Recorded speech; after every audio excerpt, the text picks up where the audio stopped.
Ja goca petlla qibera. Ky ishte brumi, që si ka ardhur elastik. Tu është, kur brumi kishte ardhur për herë të parë, kishte 1 orë që unë e kisha në zen, edhe po e riktheja për herën e dytë që e lash pastaj edhe 2 orë të tjera. Se majaja duhet të bëj atë procedurën e vet, se nuk bën mirë që ta hash direkt ashtu.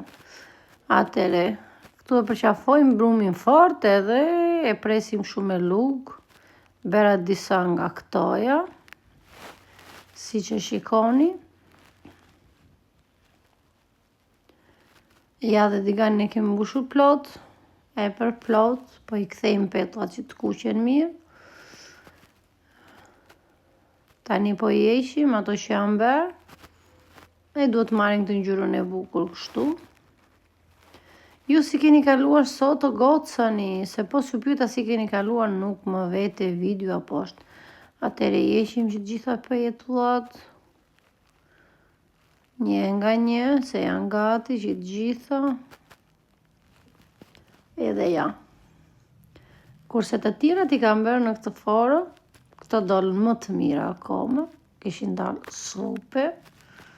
E i kam bërë në këtë mënyrë edhe i rrotulloja.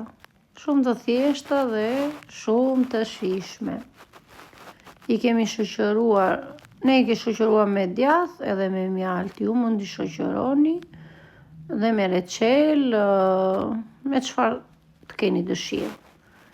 Petullat mund t'i shoqërosh me çdo lloj gjasi, me të kripur dhe me të ëmbël. Edhe ja, petullat e para që unë skuqa. Ja si dolë mrekullia vetë, s'ke që komenton.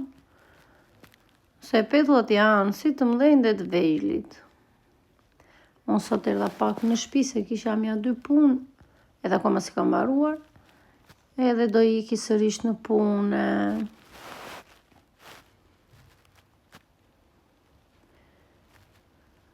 Besoj se do t'i bëj sërish këtë fundjavë, se dolën shumë të mira dhe fëmijët e mi i pëlqyen jashtë mase. Të tjerat pastaj i kisha bërë që gjitha gati, si që shikoni. Të i kisha bërë në masa pak më të vogla, edhe ja.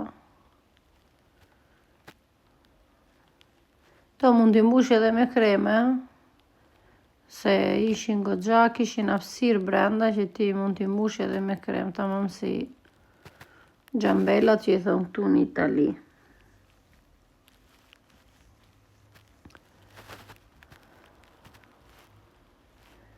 Edhe ja petullat super, si që kam publikuar edhe videon para ca dite. Edhe si që thash, i kemi shoqëruar me mjalt.